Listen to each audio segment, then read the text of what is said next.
Magandang araw sa inyo, Kabanong, at sa lahat ng mga sumusubaybay sa inyong channel. Ang pangalan ko po ay John Paul, pero sa palayaw na Popoy na lang ninyo ako tawagin. Ang kwentong ibabahagi ko sa inyo ay noong 80s pa nangyari. Hinding-hindi ko makakalimutan ang kwentong ito.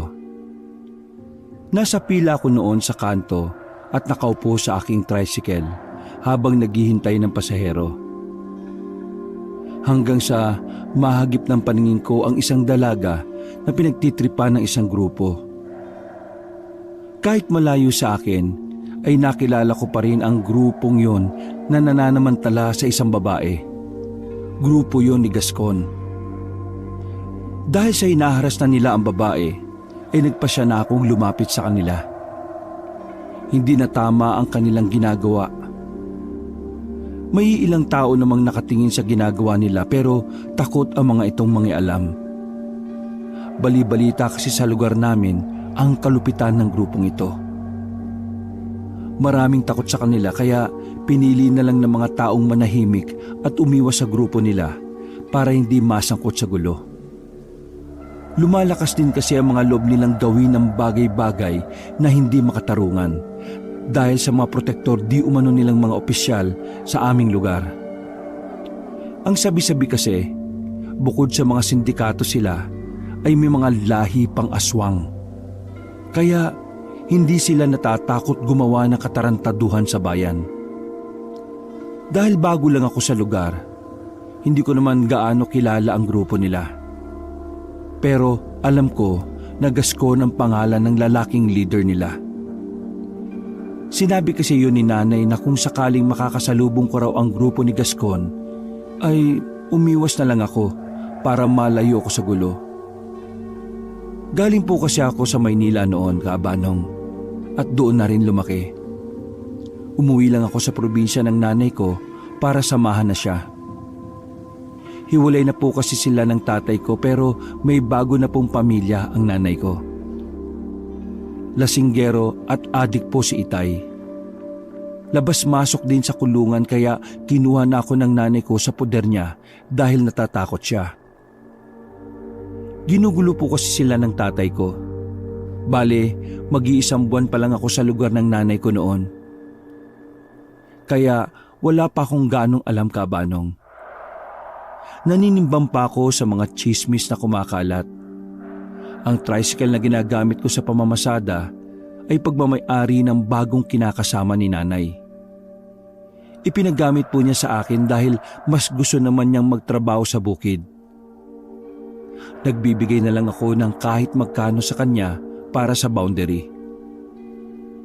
Mabait naman po siya, Kabanong, kaya hindi na niya binigyan ng presyo ang boundary. Natuwa ako sa bagong asawa ng nanay ko dahil hindi siya kagaya ni Itay. Mabait talaga siya at maasikaso, kaya nakapalagayan ko kagad ng loob. Noong nalaman niyang uuwi ako, ay ipinaayos niya ang kwarto na gagamitin ko. Dahil nga lumapit na ako kina Gaston, naramdaman na niya ang aking presensya.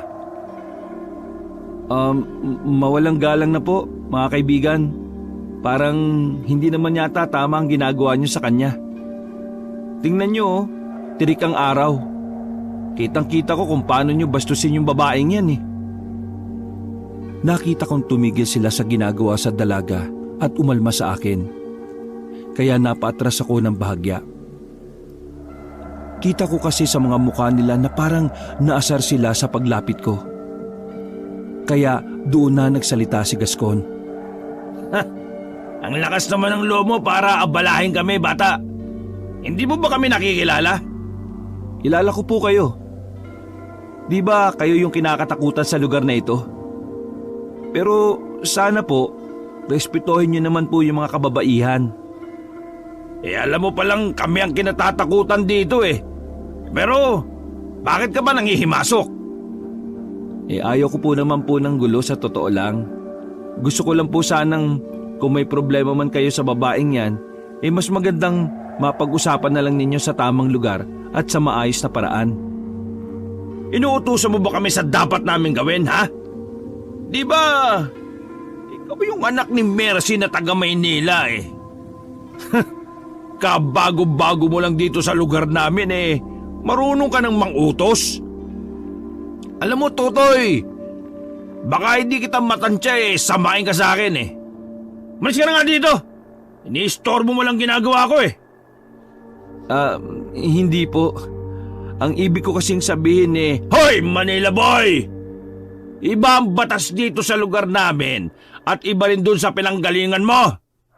Kung doon, sila ang batas. Dito, ako ang batas. Hanggat nasa katinoan pa ako ha, mas mabuti bang umalis ka na? Pinapaalis na rin ako ng mga kasama niya. Baka kung ano pa daw kasi ang mangyari sa akin. Kaya pinili ko na lang na huwag mangialam. Pero naawa talaga ako sa babae, Kabanong. Kasi inaakbayan ni Gascon at saka pinipilit na halikan. Tapos todo suporta naman ang kagrupo niya. Habang yung babae ay umiiyak na. Hindi ko naman gusto na Hindi ko pa nga natapos ang sasabihin ko, Kabanong, nang tumama sa pangako ang kamao ni Gascon. Dahilan para bumagsak ako sa lupa. Narinig ko naman ang gulat na sigaw ng babae. Hayop ka, Gascon! Ano ginawa mo? Hayop ka! Tulong! Tulungan mo kami! Tulong! Tulungan niyo kami! Pinilit kong itayo ang sarili ko mula sa pagkakatumbang yon. Pagkatapos ay pinahid ang dugo mula sa gilid ng labi ko. Ang lakas ng suntok ni Gascon. Pumutok agad ang gilid ng labi ko. Hindi sana to mangyayari kung nakanig ka lang eh. Pinapainit mo ulo ko eh, buwisit ka. Nagsilapitan na noon ng mga tao at saka nagtumpok-tumpok paikot sa amin. Aakalain mong may sabong na nagaganap. Sumisigaw ang mga tao. Inuudyokan nila kami na mag-away. Nakita ko ang mga mata ni Gascon na nanlilisik na. Habang malapad ang kanyang pagngiti, parang gusto niyang manakit. Nasusulsulan siya ng mga tao. Gusto niya akong bugbugin. Sandali lang. Sobra ka naman. Wala naman akong pake namang gulo sa inyo eh. Pero sinuntok mo kaagad ako. May ilan akong kasamahan na tricycle driver ang hinatak na ako palayo. Binubulungan na ako ng isa na wag na akong sumagot kay Gascon at baka hindi lang daw yon ang mata mo ko. Antibay mo rin bata ah. Halos inubos ko na yung puwersa ko sa suntok ko na yon pero nakuha mo pang tumayo. Sige, total eh, nakialam ka na eh. E di, ituloy na natin to. Gusto ko magpapawis ngayon eh. Tama na, Gascon. Puro na lang kayo panggugulo sa lugar natin. Kung hindi niyo nakukuha ang mga gusto niyo, pinapatay niyo ang mga tao dito. Biglang itinoon ni Gascon ang tingin sa babae. Galit na galit siya sa sinabi nito. Anong sinabi mo? Ulitin mo nga. Pinapatay? Ha? Bakit?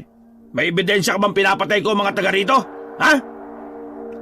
Wala akong imik noon habang nakatayo at binabalansi ang katawan mula sa suntok ni Gascon nang makita kong sinampal niya ng malakas ang babae. Tumigil lang si Gascon sa ginagawang pananakit sa babae na magsalita ang isang kasama niya. Ang sabi nito ay marami na raw tao at baka makakasira ito sa ninong niyang mayor. Binalingan ako uli ni Gascon. Sa'yo ang araw na ito, bata. Sige, palalampasin ko muna itong pang-iistorbo mo sa amin.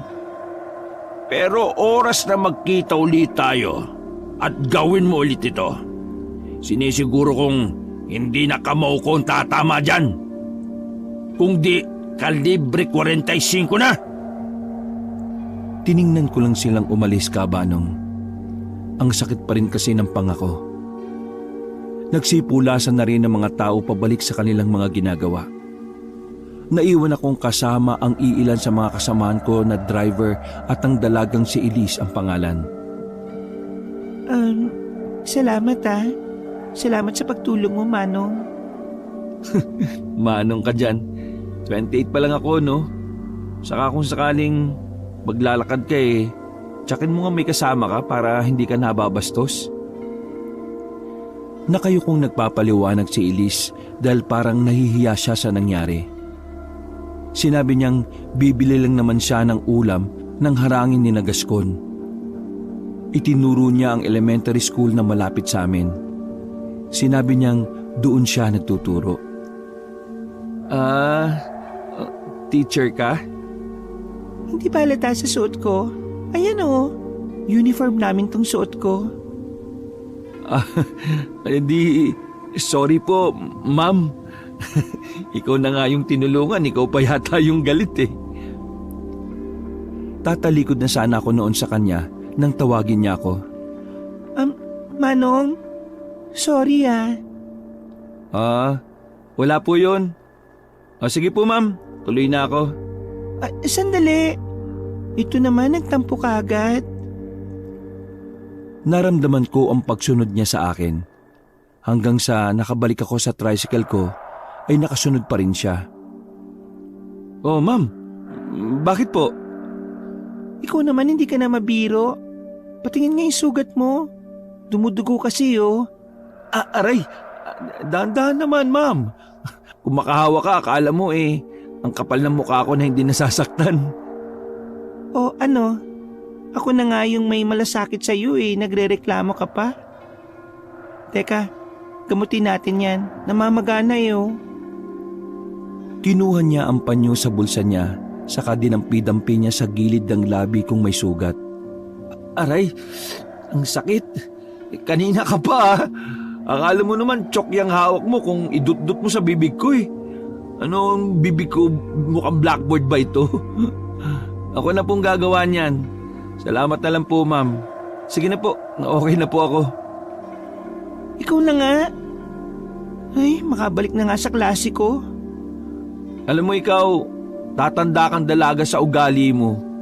Di ko malaman kung supladang may malasakit ka o masungit na may utang na loob Masungit ka rin naman, no? O sige na, sorry na. Saka, salamat sa pagtulong mo sa akin, Ayan naman pala Marunong ka rin naman pala magpasalamat na maayos at malambing Mga hayop talaga yung grupo na yun ni Gascon Sobrang nang ginagawa nila sa mga taga rito. Ano pala yung ginagawa ng mga kapulisan dito sa tuwing gumagawa ng masama yung grupo niya? Sinabi ni Elise na yun daw ang isang problema sa batas nila sa lugar. Kasi hawak daw nila yon. Makapangyarihan ang angka ni Gascon, hindi lang sa lugar nila kundi pati sa iilang mga bayan. Kahit lantara na ang bentahan nila ng ipinagbabawal na gamot, ay walang nagagawa ang mga tao dahil takot. At hindi lang yon, malakas ang loob nila dahil sa protektor nilang aswang. Na kapag daw nagalit ay nanlalapa ng mga tao. Ano? Aswang? Pambira ka naman ma'am. Kaayos-ayos ng usapan natin tapos bigla ka namang magjo-joke. Tama nga sila na baguhan ka lang dito. Hindi mo nga alam na may lahing aswang ang pamilya nila. Bahagya akong kinilabutan ka, Banong. Nagsitayuan ng mga balahibo ko. Hindi agad ako nakapagsalita. Totoo? Oo, totoong totoo. O sige na, babalik na ako sa klase ko. Mag-aalauna Salamat Naiwan akong nakatulala ka, Banong. Hindi pa rin kasi maalis sa isip ko ang sinabi ng teacher na yon. Nagtatanong-tanong ako sa mga kapwa driver ko. Pero iisa lang ang sinasagot nila. Totoo daw ang sinasabi ng gurong yon sa akin. Pagkatapos ko mamasada, ay dumaan muna ako sa bayan para bumili ng bigas at ulam namin para panghapunan. Ipinarada ko muna ang tricycle ko sa harap ng palengke. Bumili na rin ako ng 5 kilong bigas para makaambag na rin sa bahay. Pero hindi pa nga ako tuluyang nakakalabas ng palengke nang mabangga ko ang isang babae. Ay, sorry miss. Ikaw pala ma'am. Pasensya na hindi kasi ako nakatingin Ayos lang. Ano bang binili mo parang marami-ramihan Ah, 1 kilong manok lang to at 5 kilong bigas. At teka, saan ang punta mo? Uwi ka na rin ba? Pauwi na rin ako pero may bibilin lang ako dyan. Kung gusto nyo sumabay ka na sa akin. Kung yan walang susundo sa'yo. Wala naman akong sundo. Pero huwag ka na magkabala pa, no? Marami namang namamasada pa dyan Hindi, isasabay na kita. Sige na, bumili ka na doon at hihintayin kita dito, ma'am. Hindi na nakapagdahilan noon si ma'am sa akin. Agad din naman siyang bumalik sa akin noong matapos niyang bilhin ang gusto niyang bilhin. Hindi ko akalain na magkalapit lang pala ang bahay niya sa bahay namin. Katunayan nga ay kilala daw niya pala ang nanay ko. Habang nagmamaneho kasi ako ay panay-kwentuhan namin kabanong. Kababa ko sa kanya ay saka pa lang siya nagpakilala. Elise ang pangalan ko para hindi naman ang tawag mo sa akin. Mukhang makikita pa tayo next time. Mahirap naman na nag-uusap tayo pero hindi natin kilala ang pangalan ng isa't isa. Popoy na lang ang tawag niyo sa akin. Yan kasi ang tawag ni nanay sa akin Gusto pa sana niyang pumasok ako sa bahay nila. Ipapakilala daw niya ako sa mga magulang niya at sasabihin na ako ang nagligtas sa kanya sa kapahamakan. Pero tumanggi na ako dahil medyo dumidilim na rin kasi. O sige, gawin na lang kitang service kung ayos lang ba sa'yo yun. Ha? Talaga, Ma'am Elise? Oo nga. 6:30 ng umaga sunduin mo ako dito tapos sa hapon naman 6:00 mo ako sunduin sa school. Ano, klaro ba yun sa'yo, Manong Popoy? Klaro po, ma'am. Pero huwag mo naman akong tawaging Manong. Nakakatanda pakinggan Popoy na lang. Hindi pa naman ako 30 Oo na, Popoy. Tumawa na naman kaming dalawa. Pakiramdam ko nga ay matagal na kami magkakilala dahil sa tawanang yon. Madaldal rin pala siya sa totoo lang. Nagpaalam na rin ako sa kanya dahil lulutuin ko pa ang dala kong manok. Kinabukasan, kagaya ng sinabi ni Ma'am Elise, ay sinundo ko siya sa bahay nila. Sakto naman pagdating ko sa kanila nasa labas na siya ng bakod nila at naghihintay na sa akin. Tapos, sumakay din naman siya kaagad. Mga ilang minuto lang ay narating din naman kaagad namin na mabilis ang eskwelahan. Salamat, Popoy, ha? Bumaba siya at saka ngumiti sa akin. Inabot naman niya kaagad ang bayad niya sa akin. Ma'am, sobra to. Sige na. Tanggapin mo na, no? Wala kasi akong barya kaya tanggapin mo na yan. Salamat din dito, Ma'am Elisa. Sakto naman na nag-iipon ako Bala ko kasi bumili ng sarili kong tricycle Mabuti yan at nang mapabilis ang pag-iipon mo. Medyo maaga pa naman. Halika, magkape muna tayo, sagot ko. Ha? Sabi ko, magkape muna tayo, libre ko. Kape? Bakit? Anong bakit? Wala. Tara na. Bumalik siya nang sakay sa tricycle. Iba kasi ang iniisip ko kabanong. Date kasi ang unang pumapasok sa isip ko pagdating sa kape-kape na yan. Doon, ang kapihan na yon, masarap doon. Ang sabi niya, pambawi niya raw yon sa pagkakaligtas ko sa kanya. Habang nagkakape nga kami, nahihiya ako sa kanya kabanong. Hindi ko alam pero tanggal talaga yung angas ko kay Ma'am Elise. Palangiti siya at maganda siya doon tingnan. Namumula lang ako kasi panay tingin siya sa akin Panaka-naka ako napapatitig sa kanya kaya di ko na malaya ng oras. Oh, kailangan mo na akong ihatid, Popoy. Baka maliit pa ako sa klase.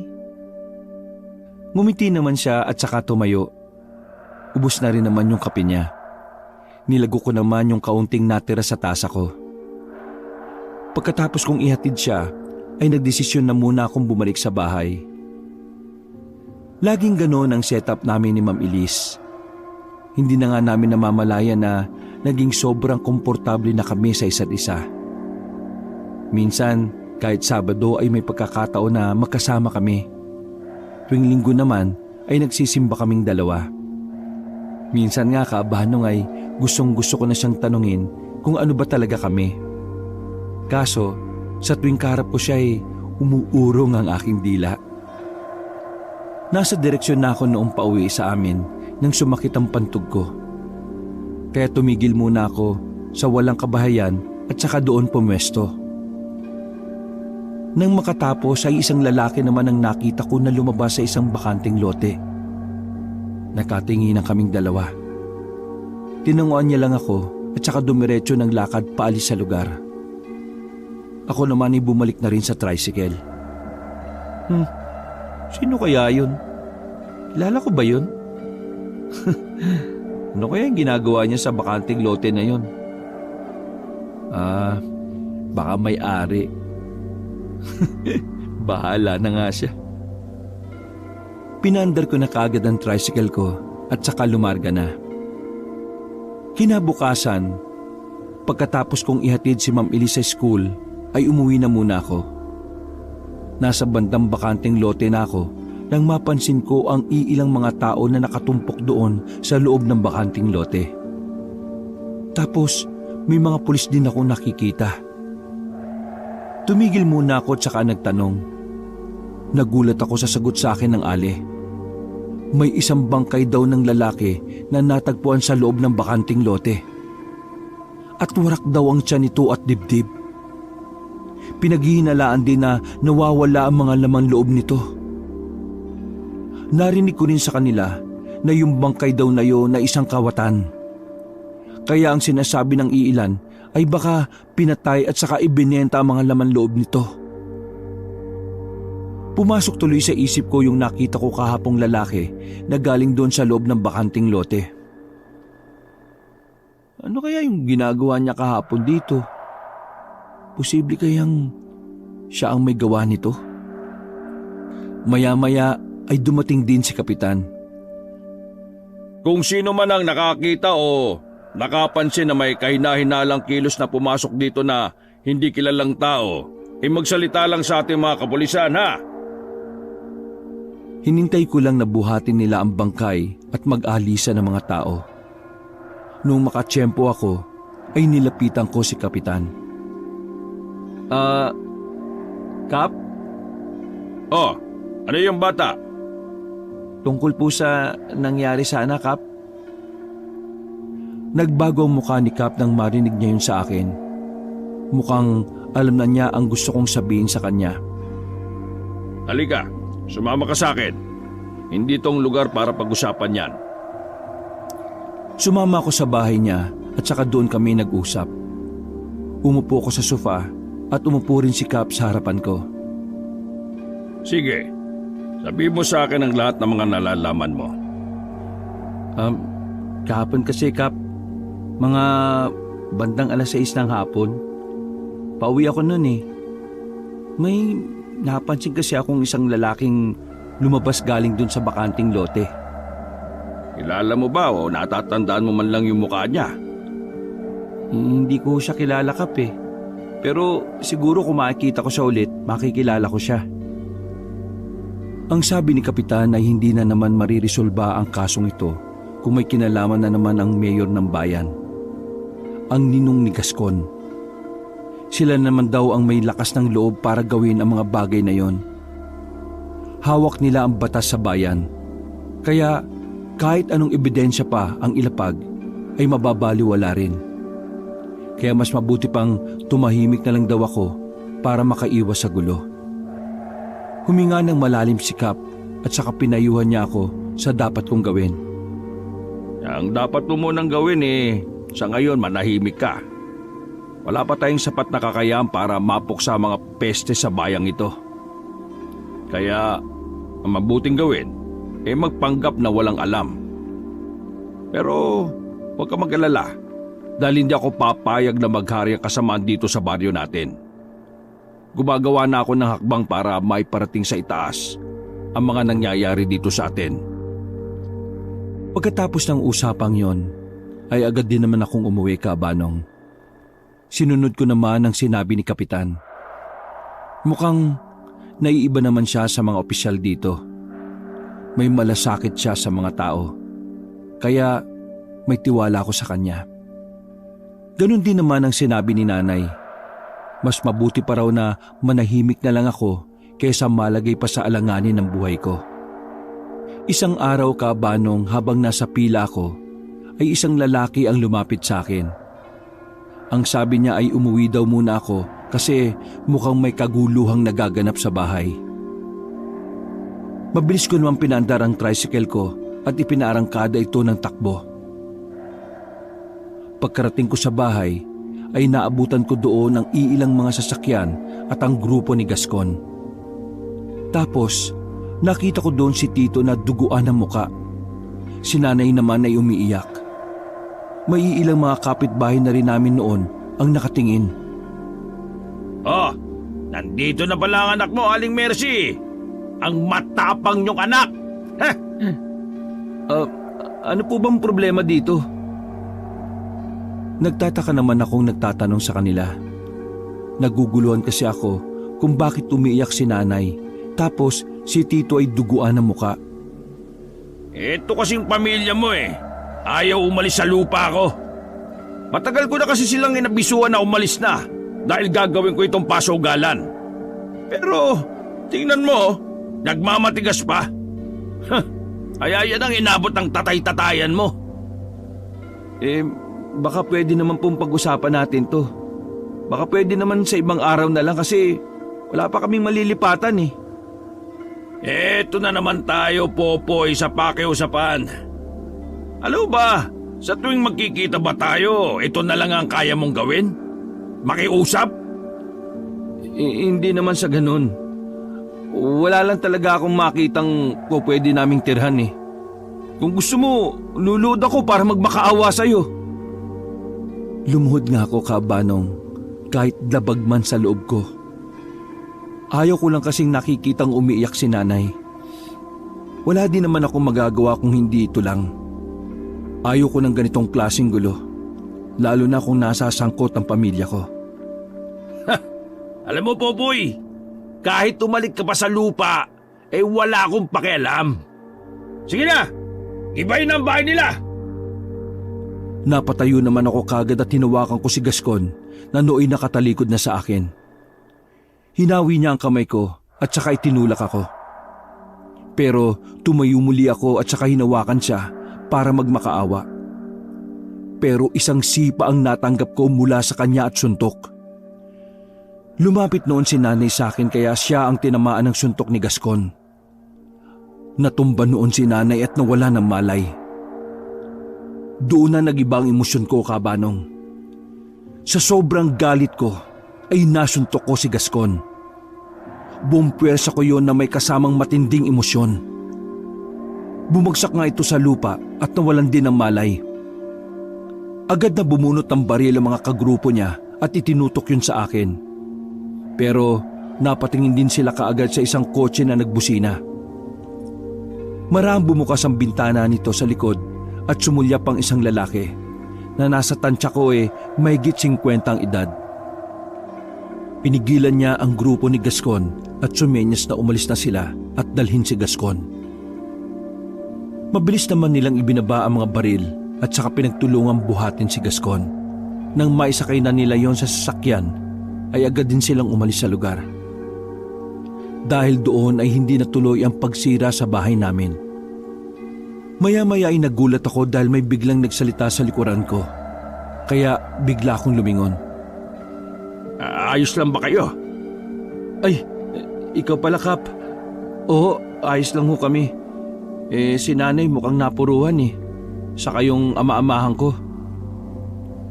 Pasensya na't nahuli ako. Pero nakita ko yung malakas na suntok mo na nagpataob kay Gascon, ha?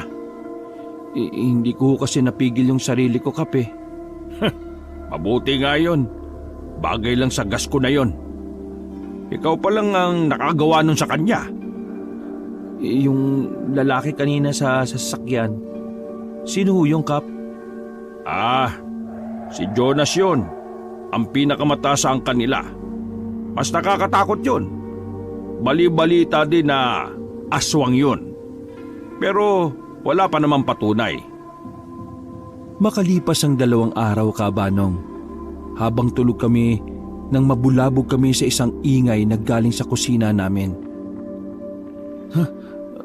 Pambihira naman, oh. Sino ba yun? Anong oras na ang ingay-ingay pa? Maricel, ikaw ba yan? Inakala ko noon na yung anak ni nanay yun na si Maricel. Madalas kasi itong gumigising ng hating gabi para kumain. Hindi naman siya sumagot kaya hinayaan ko na lang. Maya-maya pa ay narinig ko na lang ang malakas na sigaw ni nanay. Kaya napabalik ko sa ko ng bangon sabay labas sa kwarto ko.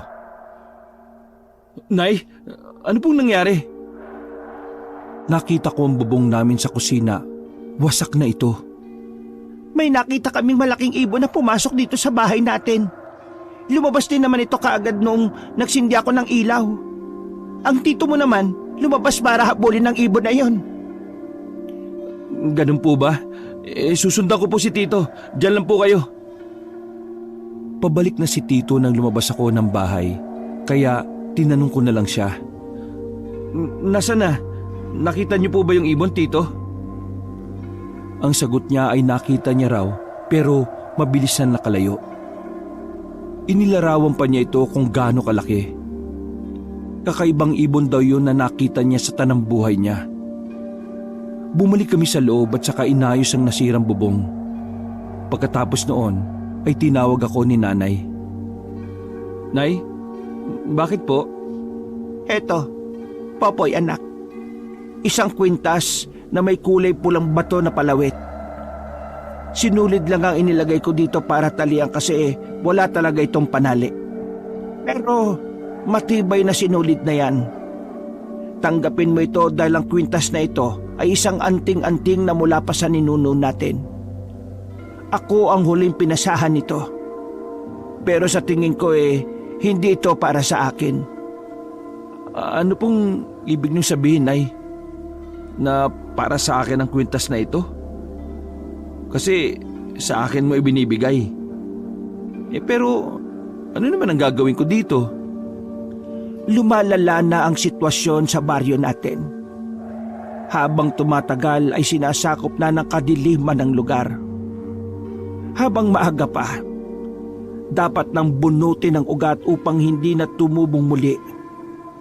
Sige na, isuot mo ang kwintas na ito, anak. Ito ang magbibigay sa iyo ng kapangyarihan at proteksyon mula sa masasamang tao. Tatamaan man ikaw ng bala pero hindi ka tatablan nito.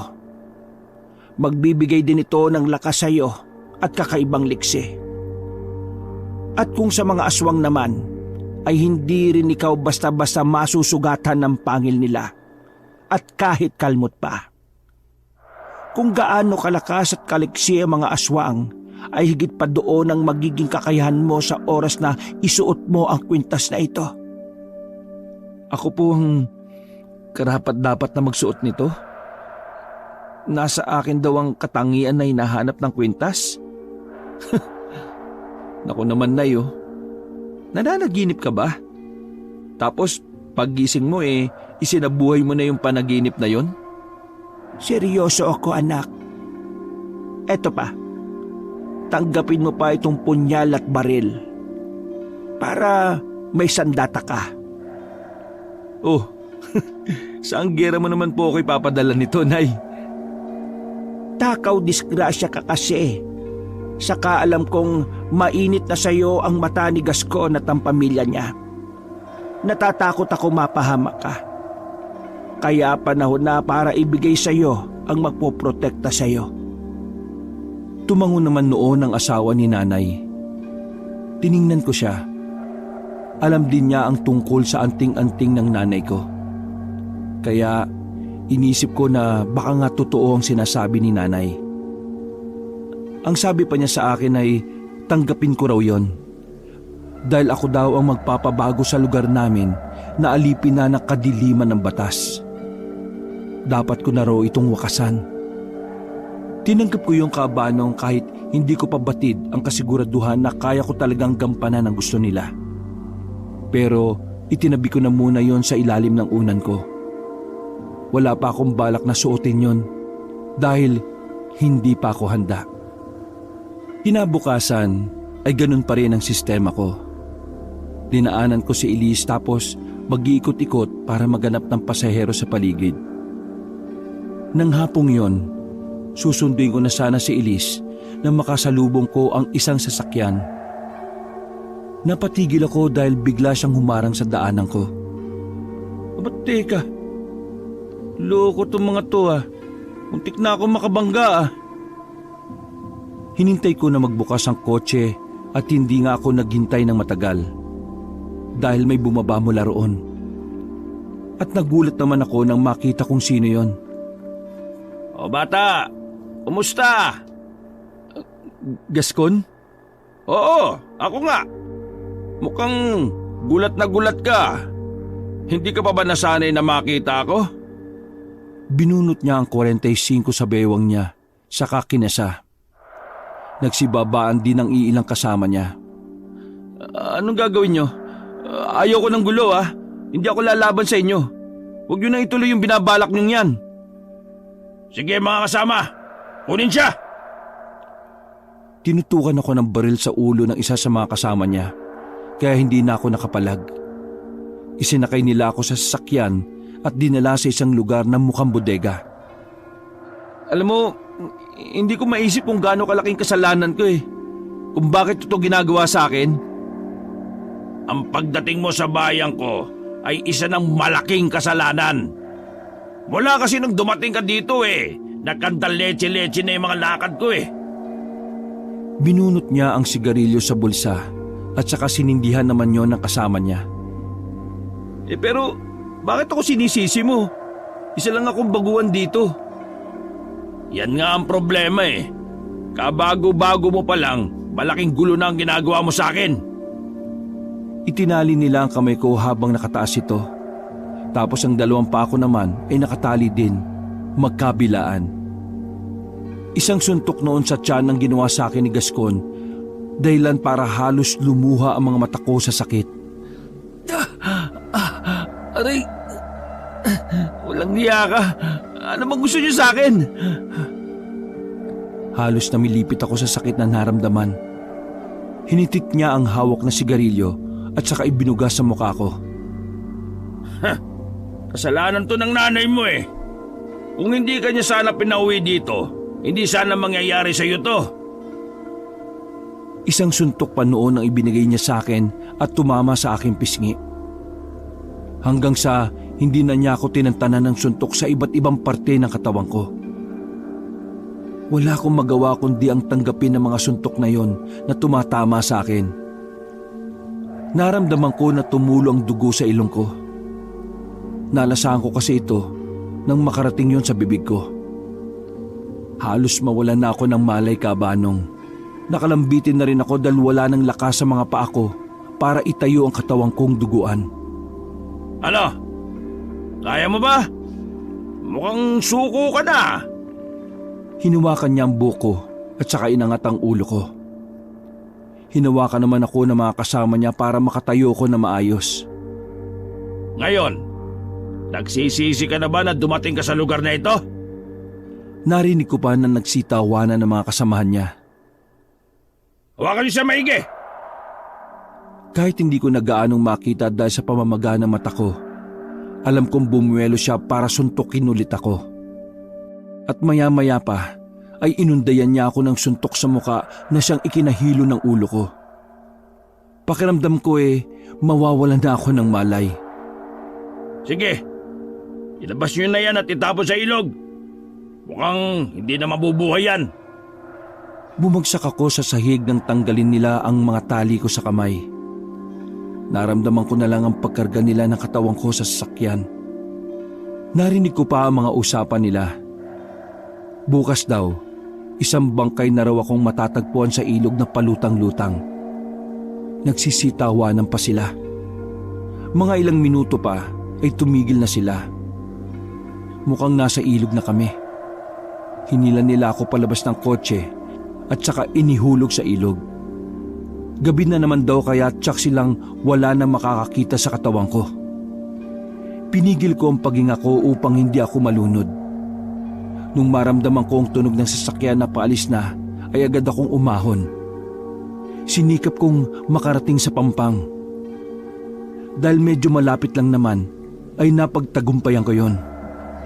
Bahagya akong humiga para makapagpahinga. Maapdi ang mga sugat kong natamo mula kay Gascon. Masakit din ang katawan ko. Nagkamali kayo at binuhay niyo pa ako. Mariin kong sabi at saka tumayo. Marahang kong binaybay ang daan pa uwi sa amin. Kahit pasuray-suray ay pinilit kong makauwi. Hindi ako pwedeng mamatay ng ganun-ganun na lang. Sila ang nag-umpisa ng gulong ito. Kaya tatapusin ko ito. Ilang minuto rin bago ko narating ang bakuran namin. Nandoon na ang tricycle ko sa loob ng bakod. Sigurado ko, natagpuan nila yon sa kalsada at dinala sa bahay. Maliwanag ang loob ng bahay, kaya alam kong hindi lang sila nanay ang tao doon. Pagkabukas ko ng pinto, ay sumalubong kagad sa akin ang mukha nilang nag-aalala. Popoy! Popoy! Salubong sa akin ni Elise. Nandun din si Kapitan Saddam, pati ang iilang kakilala namin. Nung malaman kong nasa ligtas na akong mga kamay, ay hinayaan ko nang bumagsak ang katawang kong kanina pa nangihina. Hindi ko na agad alam ang sumunod na nangyari. Basta pagkatapos kong bumagsak, ay nawala na kagad ako ng malay. Kinabukasan, nagising na ako. Ikinuwento ko sa kanila ang buong nangyari sa akin. Yun din ang isang nag-udyok sa akin upang tanggapin ang anting-anting. Gusto ko na ring wakasan ang mga ginagawang hindi maganda ng grupo ni Gascon. Mga hayop talaga sila. Mga halangang mga kaluluwa. Hayaan mo, Popoy. Babalik at babalik din sa kanila ang mga ginawa nila sa iyo at sa bayang ito. Ako magpaparana sa kanila nun, Kapitan. Sila ang pumilit sa akin na gumawa ng karahasan sa kanila. Pwes, ipaparanas ko yun. Hindi ko nun namalayan na tumutulo na pala ang mga luha ko sa galit, Kabanong. Kung ano man ang binabalak mo, sige, suportado kita. Salamat po, Kapitan. Sinisiguro ko sa inyong magwawakas na ang katarantaduhan nila ngayong gabi. Magiging malaya na ang bayan natin sa batas na meron sila. Pinapangako ko yun sa inyo. Hindi na ako mapakalin nung araw na yun dahil gustong-gusto ko ng pagbubuntalin ang mga grupong yon. Nung gabing ding yon, Kabanong, ay nagdesisyon akong lumakad na. Kinuha ko ang kwintas at saka isinuot. Unang suot ko pa lang noon ay nakaramdam na kagad ako ng kakaibang lakas. Bago ko tuluyang umalis, ay nag-usap kami ni Kapitan. Huwag kang mag-alala, Popoy. Naiparating ko na kay Gobang lahat ng ito. Darating sila anumang oras, kaya mag-iingat ka. Malaking bagay ang tulong nyo, Kap. Huwag kayong mag-alala. Hindi ko kayo bibiguin. Sige na, Popoy. Tumakad ka na. Mag-iingat ka. Sumakay ako sa tricycle ko at saka umalis. Naroon ang kaba at takot sa dibdib ko. Pero kailangan ko yung gawin para sa kalayaan ng bayan namin. Bago ko umalis ay dinaanan ko muna si Elise at saka nagpaalam. Mabutit na abutan ko siya sa labas ng kanilang bakod galing sa school. Elise, may sasabihin sana ako sa'yo. Oh, Popoy. Kumusta ka? Bakit nandito ka? Magaling na ba yung pasa at sugat mo? Oo. Maayos na ako. Gusto ko lang sanang magpaalam eh. Baka hindi na muna kita mahatid sundo. Bakit? Uuwi ka na ba ng Maynila? Biglaan naman yan, Poy. Hindi, Elise. May lakad lang akong gagawin at sana pagkatapos nito makita pa kita. Bakit naman hindi? Ano bang ibig mong sabihin, Poy? Wawakasan ko na yung kaguluhan sa lugar na ito. Hahanapin ko sila at isa-isang uubusin. Mag-isip ka nga, Poy. Wala kang laban sa kanila. Armado sila at marami. Tapos, yung nag-handle sa kanila, pinaniniwala ang aswang pa. Anong laban mo doon? Itinaas ko ang damit ko upang ipakita sa kanya ang dala kong baril at punyal. Ito ang panlabang ko at itong kwintas. Sila ang magiging kakampi ko ngayong gabi. Kaya huwag kang mag-alala. Sigurado ka ba dyan sa binabalak mo? Elise, sa maikling araw na nakasama kita, naging magaan ang pakiramdam ko sa oras na kausap kita. Salamat sa pag-aalala mo. Binitiwan ko siya at saka tumalikod na. Hakbang na sana ako palayo pero tinawag niya ang pangalan ko. Poy? Nang lingunin ko siya, ay sinunggaban niya ng halik ang labi ko. Matatamis na halik ang tumagal ng ilang segundo. Mainit na yakap din ang pinakawalan niya sa akin. Nanatili akong tulalang bahagya sa ginawa niya. Ipangako mo sa akin na babalik ka. Maghihintay ako. Mangako ka, Poy. Tumango ko sa kanya at saka hinawakan ng palad niya. Tapos, idinampi ko yun sa labi ko. Sige na, aalis na ako. Sige, mag-iingat ka. Unti-unti kong binitiwan ng mga kamay niya. Hanggang sa mabitiwan ko na yon. Sumakay ako ng tricycle ko at saka lumarga na. Dala ang punyal at baril na binigay ni nanay ay tinungo ko ang lungga ng angka nila. Sa tulong ni Kapitan Saddam ay mabilis kong nahanap ang pinakakuta nila. Doon mismo sa kuta ng leader nilang si Janos. Alam kong may kakaiba sa lalaking yon. Unang tingin ko pa lang sa kanya ay alam kong hindi siya ordinaryong tao lang. Kaya kailangan ko siyang unahin sapagkat siya ang ugat. Kung mapatay ko siya, wala nang dahilan para magpatuloy pa si Gascon sa mga katarantaduhan niya. May kalayuan sa bayan ang kutang napuntahan ko. May malawak na bakuran at malaking bahay. May mga nakabantay din sa labas na mga armado. Umiilaw ang anting-anting na suot ko. May aswang daw sa paligid ang ibig sabihin ng pag-ilaw nito. Mabilis kong tinalo ng mataas na bakod. Sobrang gaan ang pakiramdam ko. Bababa na sana ako nang makita ako ng isang bantay. Agad na pumula ang mata niya at sinugod ako. Aswang ka palang pastilang ka, ha? Itong sayo! Sinuntok ko siya at saka binalibag sa sahig.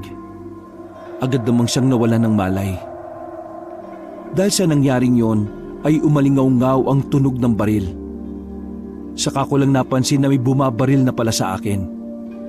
Pero nagulat siya nang makitang hindi ako tinatabla ng bala. O si? Hindi sa akin uubra yan. Agad ko itong sinugod at saka sinaksak ng punyal. Kaagad itong namatay. Dumami na noon ang bumabaril sa akin pero tinatanggap ko lang yon. Nung mabusan sila ng bala ay isa-isa ko silang sinugod at pinagbababalibag. Napasok ko naman agad ang malaking bahay at doon ko naabutan si Jonas sa loob na nakaupo sa upuan at may hawak na alak. Natalo mo mga alagad ko at nagawa mo makapasok sa mansyon ko. Tumayo siya at saka kumuha ng baso. Isinalin niya ang alak doon at saka lumapit sa akin. Ibinigay niya ang basong may lamang alak sa akin. Eto, inumin mo. Mag-celebrate tayo ngayong gabi, bata. Tama. Tama ka. Ipagdiriwang ko ang nalalapit mong kamatayan. Napadako ang tingin niya sa suot kong kwintas. Kung hindi ako nagkakamali, ang suot mong kwintas na yan ang nagbibigay sa iyo ng pambihirang lakas. Ang kwintas na suot ko ay isang uri ng agimat na nagmula pa sa aming mga ninuno. At ito rin ang tatapos sa buhay mo, Jonas. Maaari namang hindi na tayo umabot sa ganoong punto, bata. Umanib ka sa akin at sabay nating pagharian ang mundo. Bumalik siya sa kinauupuan at saka nilagok ang alak na hawak. Hoy, wag mo kong idamay sa kasakiman mo, no? Dahil ngayong gabi, pupuksain ko na ang ugat ng kadiliman na bumabalot sa bayang ito. Hindi nga ako nagkamali sa iyo, bata. Nung unang makita pa lang kita alam ko nang kakaiba ka. Ikaw lang ang bukod tanging nakagawa nun kay Gascon. Napahanga mo ko nung araw na yon. Kung ganon, pareho tayo. Nung una pa lang kitang makita, alam ko rin kakaiba ka. At tama nga ako, napupuno ka ng kasamaan. Inihagis ko sa kanya ang basong may alak at saka binunot ang baril ko, sabay paputok nun sa kanya. Pero nagulat ako kabanong nang bigla siyang naglaho sa kinauupuan niya. Medyo mabagal ka pa, bata. Pero alam kong may ibibilis ka pa. Napalingon naman kagad ako sa kanya. Hindi maaari. Mas mabilis siya sa inaakala ko, kabanong. Ha? Paano ka napunta kagad dyan? Halos di ko man lang namalayan na tumayo ka. Napakabilis mo, ha? Pinapahanga mo ko. Ang kakayahan na ito ay minana ko sa aking ina. Hayaan mo, ituturo ko sa iyo ang paraan na ito sa oras na magkaisa na tayo. Gusto mo ba yon? Hindi bali na, uy. Hindi ko maarok yung kasuklam-suklam na kasamaan mo. Ikaw ang bahala. Basta hindi ako nagkulang na kumbinsihin ka. Kung ano man ang mangyari sa iyo ngayon dito, ay wala na akong magagawa. Sa isang iglap, kabanong, ay nasa malapit ko na siya. Sinakal niya ako dahilan para mahulog ang hawak kong baril. Inihagis niya ako ng malakas kaya tumilapon ako sa pader. Marahan niya akong nilapitan. Alam mo bang hindi lang aswang ang lahi ko? Ang tatay ko ay aswang, pero ang nanay ko ay mangkukulam. Kaya nagagawa ko ang mga bagay na ito. Dahan-dahan na nagpalit siya ng muka. Yung lalaking nakita ko sa bakanting lote, yun ang naging muka niya. Ha? Ikaw? Ikaw yung lalaki sa bakanting lote? Tama. Ako nga yon. Ikaw yung pumatay sa lalaking yon? Tama ka uli. Ang sama mo! Pinakatumpak sa sinabi mo. Magnanakaw ang taong yon. Nasasabi ka ang kainin ng mga laman loob niya. Hindi na dapat nabubuhay pa mga tulad niya. Sino ka naman para sabihin yon? Nilalagay niyo sa sarili niyong kamay ang batas? Binunot ko ang punyal ko, kabanong, at saka sinugod siya. Pero mabilis niya yung naiwasan. Kaya sinugod ko muli siya. Hinawakan ko ang anting-anting at bumuelo ng suntok. Natamaan ko siya dahilan ng pagkatumba niya. Pero dali-dali naman siyang tumayo at inatake din ako. Kung ayaw mo sa inaalok ko sa iyo, mas mabuti pang gapasin na rin kita dahil magiging sagabal ka lang sa mga plano ko. Ang dami mong sinasabi! Dinampot ko ang baril na nahulog kanina at saka pinaputok yun sa kanya. Iniwasan niya yon pero may pagkakataon na tinatamaan ko siya. Ramdam ko na tinatablan siya pero hindi yun sapat para matalo ko siya. Ginagalit mo talaga ako! Umiba na naman ang itsura niya na parang isang taong lobo. Naglalaway pa ito na nakatingin sa akin. Alam ko sa puntong yon ay lalong lumakas siya. Mabilis niya akong sinugod. Pinipilit niyang abutin ng kagat ang leeg ko. Pero nandyan ang dalawang kamay ko para itulak siya. Balak mo pa akong kagatin, ha? Hindi mo magagawa yan! Buong lakas ko siyang itinulak. rason para makawala ko. Muli ko siyang pinaputukan ng baril. Tumigil lang ako noon nang maubusan ako ng bala. Ang muling pag-atake niya ang hindi ko napaghandaan, kaya nakagat niya ako sa braso. Pero humilom lang ito na parang walang nangyari. Agad kong binunot ang punyal at saka inundayan to ng saksak. Napaatras siya sabay balik sa anyong tao. Hindi ko akalain na ganyang kalakas ang anting-anting mo, bata. Napahawak siya sa sugat niya. Alam ko sa mga oras na yon ay napuruhan ko siya. Nakita ko kasi ang mga kilos niya na nanghihina na siya. O ngayon, anong gagawin mo? Mukhang hindi ka na makalaban pa. Ngumiti siya sa akin. Ewan ko pero parang may kung anong binabalak siya. Dinampot niya ang bote ng alak sa sahig at saka sinimut ang laman nito. Mukhang wala ng laman ah. Mabilis niyang sinipa ang lamesang maliit papunta sa akin. Kaya sinangga ko yon. Nang tingnan ko siyang muli, ay nakita ko na siyang tumakbo paalis. Tatakas ka pa ah. Sinundan ko naman siya. Patungo siya sa second floor ng kanyang bahay. Pagkarating ko doon, ay lumabas siya sa isang pinto doon na may hawak na mahabang baril. Agad niya akong niratrat ng bala, kaya napatago ko sa isang haligi ng bahay. Kahit hindi ako nasusugatan noon, pero masakit pa rin kung tumatama yun sa akin. Hindi mo matatakasan ang kamatayan mo, Jonas! Tumigil ang pag-ulan ng bala sa akin. Nakita ko naman siyang tumalon sa bintana. Muli ko siyang hinabol. Tumalon din ako sa bintana at sinundan siya, patungo sa gubat. Dahil sa mga sugat na natamo niya, ay mabilis ko lang siyang nahabol. Na-corner ko siya sa isang malaking puno. Wala ka na matatakbuhan pa! Kung magsasanib puwersa tayo, mas lalo tayong lalakas. Mga babae, pera, kapangyarihan, lahat dyan makukuha natin. Huwag mo nang lasunin ang utak ko dahil hindi tayo magkapareho. Lumapit ako sa kanya ng marahan at saka ako siya kinwelyuhan. Sige, kahit anong gusto mo ibibigay ko. Hayaan mo lang ako mabuhay. Kani-kanina lang nagyayabang ka pa pero ngayon nagmamakaawa ka na. Itinaas ko ang punyal at handa ng ibaon yon sa leeg niya. Wag! Wag! Tuluyan kong itinarak ang punyal sa leeg nito, Kabanong. Hanggang sa mangisay siya at tuluyang nalagutan ng hininga. Napahingang malalim ako dahil tapos na ang unang misyon ko. Napakadali naman itong matalo. Ngayon, ikaw naman ang isusunod ko, Gascon. Bumalik din ako kagad sa tricycle ko.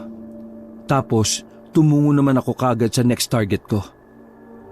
Bago ko pinaandar ang tricycle ko, ay tiningnan ko ang oras sa suot kong relo. Aba, maghahating gabi na rin pala. Ayos lang din. Binaybay ko ang daan papunta sa bayan. Agad kong tinungo ang lugar na sinabi ni Kapitan Saddam sa akin. Madalas daw yun ang tambayan ng grupo ni Gascon. Hindi naman ako nabigo dahil mukhang tama si Kapitan Saddam. Sa labas pa lang ako ng lugar ay nakita ko na ang mga tao ni Gascon. May nagiinuman sa labas na 3 kalalakihan. Siguro sila yung bantay. Isang malaking junk shop na yero ang bakod. Maliwanag sa loob kaya alam kong nandun si Gascon. Naririnig ko pa kasi mga tawanan nila mula sa loob. Mukhang nagkakasiyahan pa sila. Nang tumigil ako sa harap ng gate, ay parang naiputan ng ibon ng 3 lalaki at parang naging bato silang hindi makagalaw nang makita ako. Hindi nila yata akalain na buhay pa ako sa kabila ng ginawa nila sa akin. Nanlaki ang mga mata nila at tila nawala ang kanilang pagkalasing. Nauutal pa silang binibigkas ang pangalan ko. Pero bago pa man sila makagawa ng ingay ay pinagsusuntok ko na sila. Nawalan sila ng malay. Dumiretso naman ako kagad ng pasok sa loob. Hindi pa man ako tuluyang nakakalapit sa mismong bahay, ay nakita ko na sa malaking bintana na mayroong kasiyahan sa loob. May mga nagiinuman at ang pulutan ay ang mga kalapating mababa ang lipad. Pasimple akong pumasok sa loob. At nung mapansin nila ako, ay tumahimik silang lahat. Kahit mga bangag sila sa paghitit ng mga ipinagbabawal na gamot na naroon sa lamesa, ay halos lumuwa ang mga mata nila sa gulat nang makita ako. Ha? Ikaw? Pero paano nangyari yun? Malas mo, Gascon, dahil binuhay mo pa ako. Hindi ba't itinapon ka na ng mga bata ko sa ilog? Paano nabuhay ka pa? Yun ang malaking pagkakamali nyo. Ang inakala nyong patay na ako. Hindi bale. Ang lakas naman ng loob mong sumugod ng mag-isa dito. May kasama ako. Eto oh. Binunot ko ang punyal at saka ipinakita sa kanila. Tumayo noon si Gascon at saka nagsitawanan sila. Anong laban ng maliit mong patalim na yan sa haba ng baril ko? Hindi ka magdidikta noon, Gascon. Binigyan ka na nga ng isang pagkakataon para mabuhay. Sasayangin mo pa. Ngayong gabi, ikaw ang masasawi sa ating dalawa, Gascon. Kasama yung mga alipores mo. Ha! Ang tapang mo, bata ah. Sige, kayo nang bahala dito. Patayin nyo na yan. Sumenya siya sa mga tauhan niya. Siya naman ay umalis dala mga babaeng tila mga linta ako makakapit. Nang akmang bubunot ng baril ang isa sa kanila, ay binato ko kagad ang punyal at tinamaan siya sa kamay. Kaya imbis na mabunot niya ang baril, ay napasigaw na lang siya. Mabilis ko namang sinugod ang iba. Pinagsususunto ko sila isa-isa na mabilis ko naman napatulog. Pagkatapos ay nilapitan ko ang lalaking binato ko ng punyal. Binunot ko ang punyal sa kamay niya. Tangka ko na siyang sasaksakin nang bigla siyang tumakbo papasok sa isang silid habang tinatawag si Gascon. Doon ko nalaman na sa kwartong yon nagtatago ang mayabang na lalaking yon. Sinundan ko siya at diretso rin akong pumasok sa silid. Bago pa makapagsalita ang lalaki ay pinilipit ko na ang kanyang leeg. Kagad siyang bumagsak sa sahig ng bitiwan ko. Naabutan ko namang nakapatong pa ang isang babae sa ibabaw ni Gascon. Samantala, ang iba naman ay minamasahe siya. Gulat na gulat si Gascon nang makita ko lalo na sa ginawa ko sa tauhan niya. Nagsigawan naman ang mga babae saka nagsitakbo palabas ng silid. O paano? Ikaw naman ang susunod ko. Anong ginawa mo sa mga tauhan ko? Mukhang natalo mo na sila dahil nakarating ka na dito eh. Paano sila natalo? Higit 10 sila at malalaki pa ang mga katawan. Mukha lang naman silang langgam eh. Kaya ang sasarap lang tirisin. Mukhang nanginginig ka na yata, Gascon. Bakit ganyan ka humawak ng baril ngayon? Bakit? Natatakot ka na ba? Nasaan na yung tapang mo sa tuwing may gusto kang patayin? Mari mo akong mapatay pero sigurado akong papatayin ka rin ni Jonas. Yung aswang na may lahing mangkukulam ba? Ha? Ano mo nalaman? Kagagaling ko lang dun eh, bago ako dumiretso dito. Doon ka galing? Winakasan ko na yung buhay niya at ikaw naman ang isusunod ko, Gascon. Kaya mas lalo kang dapat manginig kasi ang inaasahan mo isa ng malamig na bangkay. Ano? Pinatay mo si Jonas? Pero ano? Dahil dito sa sotong anting-anting. Hindi maaari. Kasi nungalingan yan. Walang kwenta naman yung kwintas mo eh. Bakit mo ipagmamalaki sa akin yan, ha? Hindi ko na siya hinayaang magsalita pa, Kabanong. Mabilis ko siyang nilapitan at saka binalibag sa sahig. Nabitiwan niya ang baril na hawak niya at napagulong siya sa sakit na natamo niya mula sa akin. Aray ko! Sakit ng likod ko doon ah! Oy, napuruan ko ba yung likod mo? Ouch! Kulang pa yan sa ginawa mo sa akin at ng mga tao mo. Kaya huwag ka na magtago.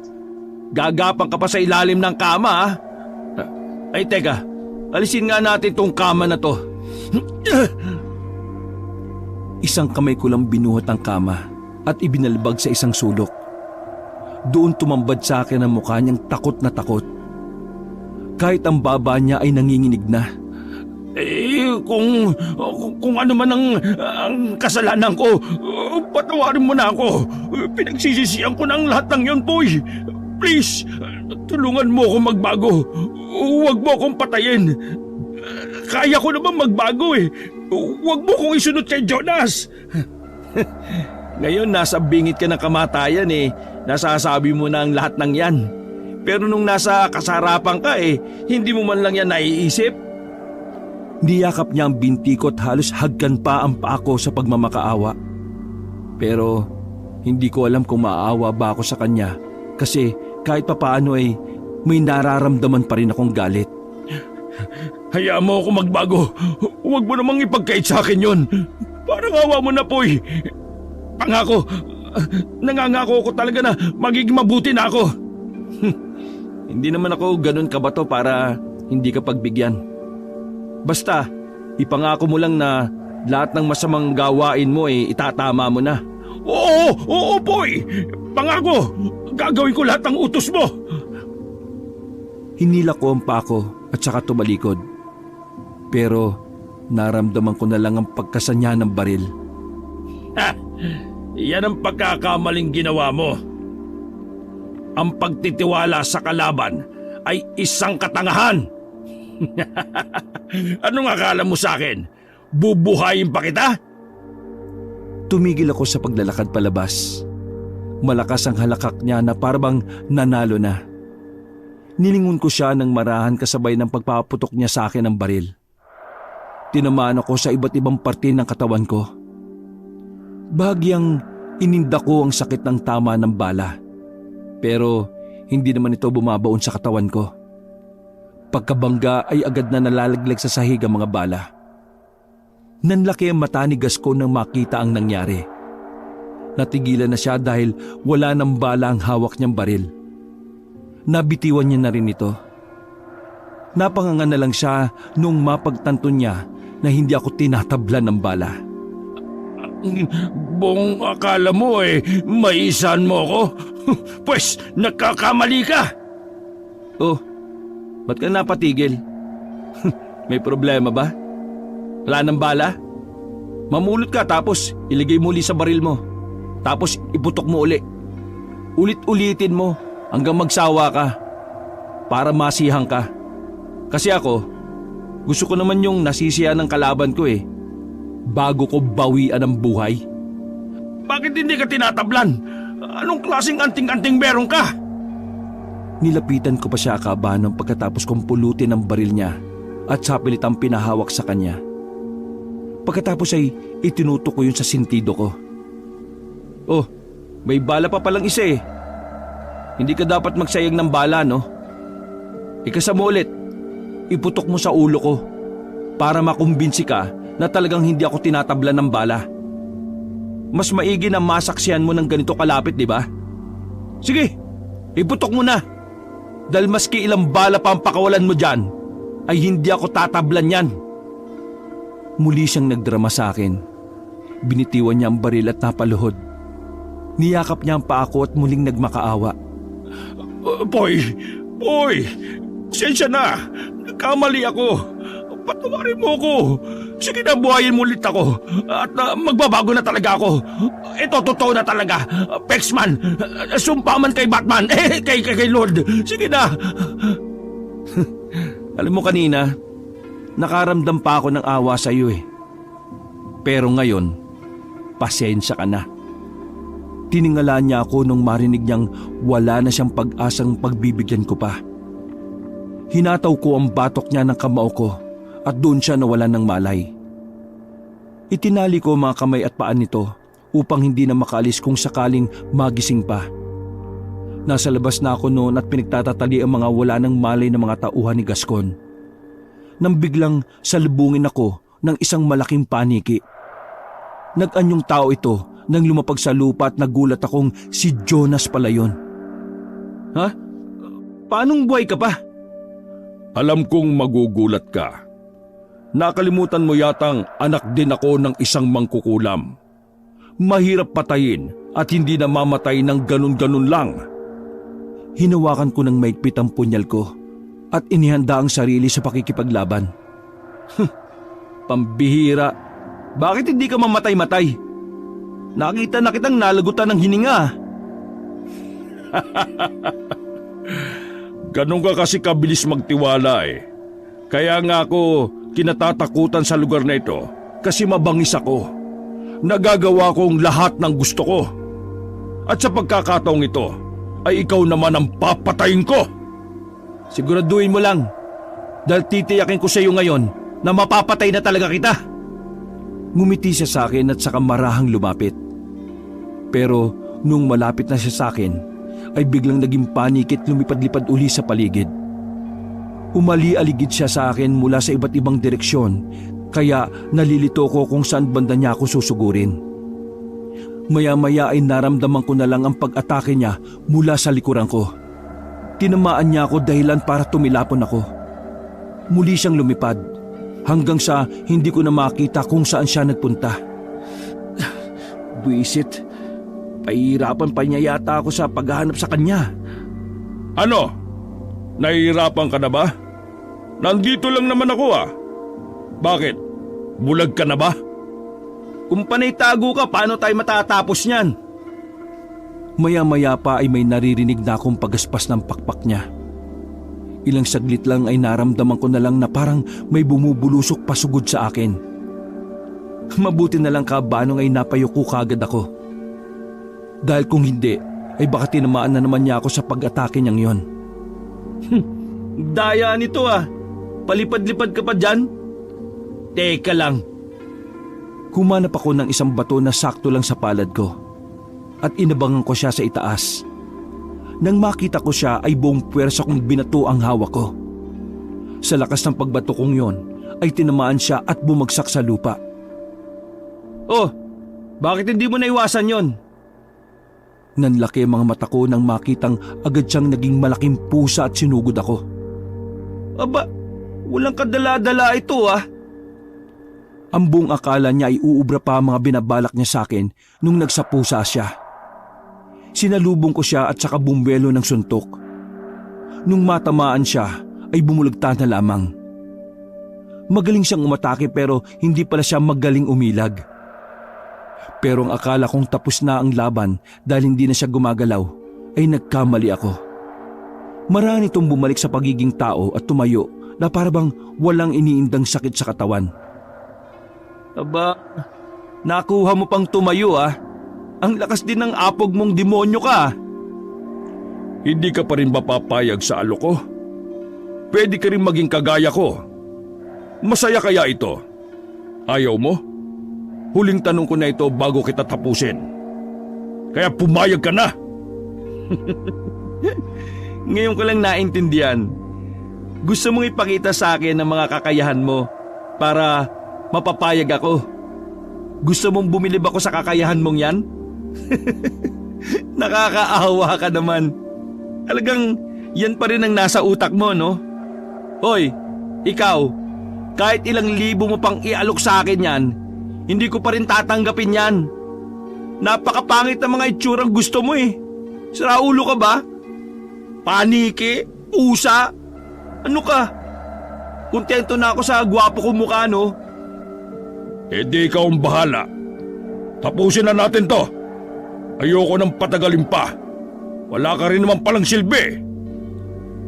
Muli niya akong sinugod pero mabilis ko lang din yung naiwasan. Nangihina na siya kaya hindi na sa akin uubra ang mga pag-atake niya. Oh, mukhang nalasing ka na yata ah. Hindi ka na makatama eh.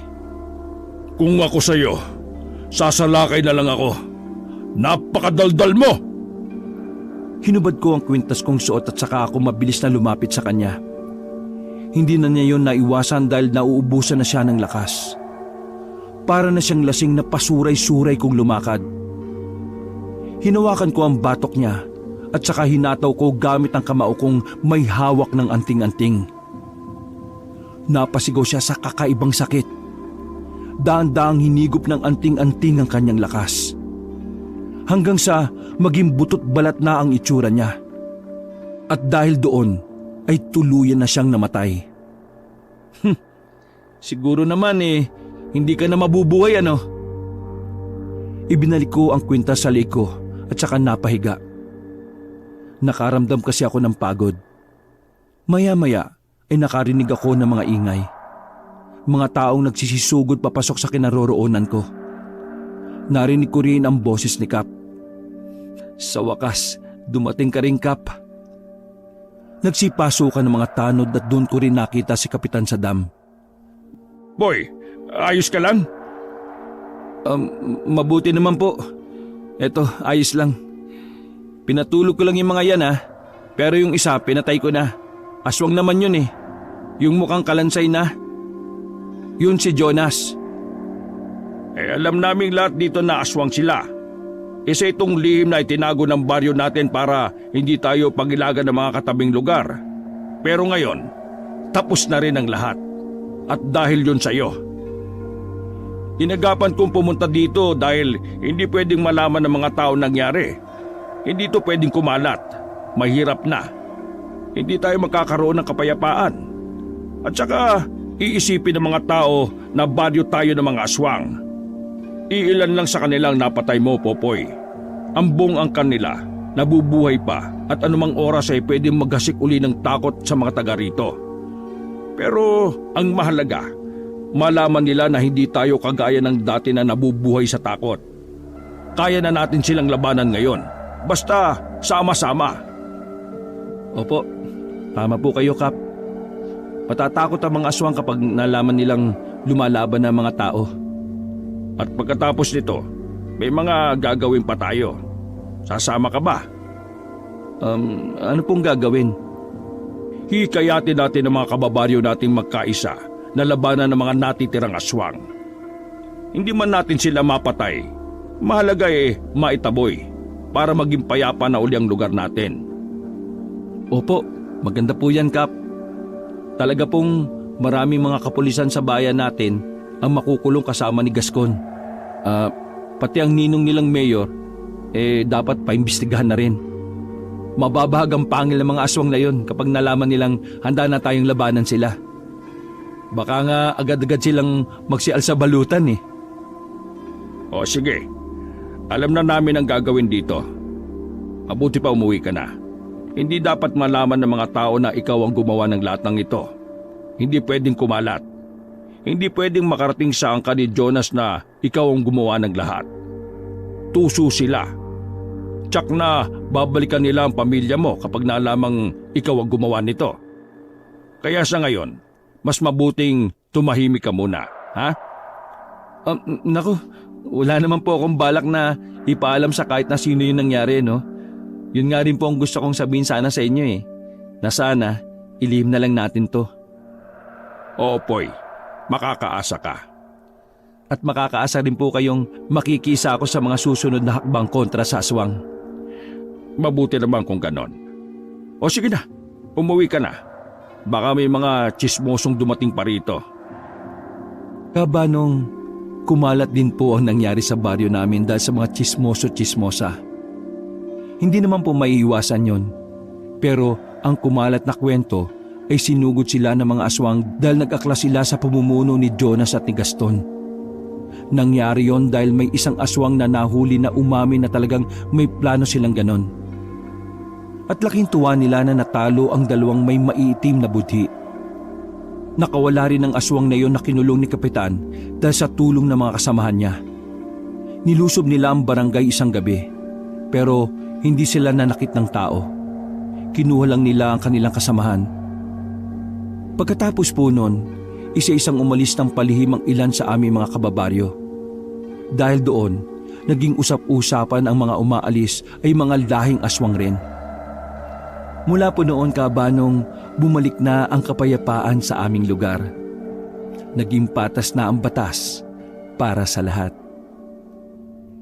Wakas. Magandang araw sa inyo.